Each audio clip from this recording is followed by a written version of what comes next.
Congress party SC cell రాష్ట్ర vice chairman గా సిద్దిపేటకు చెందిన కొమ్ము విజయ్ నియామకమయ్యారు. ఈ సందర్భంగా సిద్దిపేటలోని అంబేద్కర్ విగ్రహానికి పూలమాల వేసి నివాళులర్పించారు. అనంతరం మీడియాతో మాట్లాడుతూ కాంగ్రెస్ పార్టీలో కష్టపడ్డ ప్రతి కార్యకర్తకు గుర్తింపు లభిస్తుందని అన్నారు. ప్రస్తుత మానకొండూరు ఎమ్మెల్యే కవ్వంపల్లి సత్యనారాయణ ఆధ్వర్యంలో నూతన కమిటీలు ఏర్పాట్లు చేశారని తెలిపారు. Congress party SC department state chairman అయినటువంటి కవ్వంపల్లి సత్యనారాయణ సార్ గారు, మానకొండూరు ఎమ్మెల్యే అయినటువంటి కవ్వంపల్లి సత్యనారాయణ సార్ గారు శుక్రవారం రోజున కాంగ్రెస్ పార్టీ ఉన్నటువంటి అన్ని జిల్లా కమిటీలను, అదేవిధంగా రాష్ట్ర కమిటీలో ఉన్నటువంటి కీలకమైనటువంటి పోస్టులను అనౌన్స్ చేయడం జరిగింది. దాంట్లో భాగంగానే ఈ సిద్దిపేట జిల్లా నుంచి, ఉమ్మడి మెదక్ జిల్లా నుంచి Congress party SC department state vice చైర్మన్గా నాకు బాధ్యతలు ఇవ్వడం జరిగింది. నేను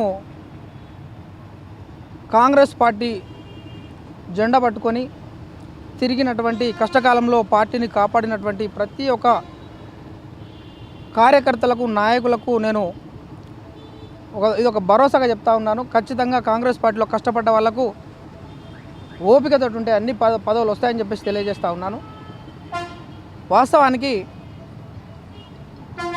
గతంలో కాంగ్రెస్ పార్టీ రాష్ట్ర చైర్మన్గా ఉన్నటువంటి ప్రీతమన్న గారు కాంగ్రెస్ పార్టీని చాలా అద్భుతంగా ముందుకు తీసుకొని పోవడం జరిగింది. యువకులకు ప్రాధాన్యత ఇచ్చి, చదువుకున్న వాళ్ళకు ప్రాధాన్యత ఇచ్చి, కష్టపడ్డ వాళ్ళకు ప్రాధాన్యత ఇచ్చి ప్రీతమన్న ఒక ఆర్గనైజేషన్ ఎట్లా బిల్డప్ చేయాలి, గ్రాస్ రూట్లో నుంచి వాస్తవానికి కాంగ్రెస్ పార్టీ కార్యకర్తలు గ్రాస్ రూట్ నుంచి ఎట్లా కష్టపడకుండా పైకి రావాలని చెప్పేసి నేర్పించినటువంటి కాంగ్రెస్ పార్టీ మాజీ స్టేట్ చైర్మన్ అయినటువంటి ప్రీతమన్నకు ధన్యవాదాలు తెలియజేస్తూ, అదేవిధంగా ఇప్పుడున్నటువంటి కాంగ్రెస్ పార్టీ స్టేట్ చైర్మన్ అయినటువంటి మన మానకొండూరు ఎమ్మెల్యే కవ్వంపల్లి సత్యనారాయణ సార్ గారు, ఆయన కూడా కాంగ్రెస్ పార్టీని ఇంకా రెట్టింపు ఉత్సాహంతో పనిచేయాలని చెప్పేసి ఈ కాంగ్రెస్ పార్టీలో ఉన్నటువంటి ఈ కింది నుంచి, గ్రామ స్థాయి నుంచి, మండల స్థాయి నుంచి, నియోజకవర్గ స్థాయి నుంచి, జిల్లా స్థాయి నుంచి, రాష్ట్ర స్థాయి వరకు ఒక ప్రక్షాళన చేసి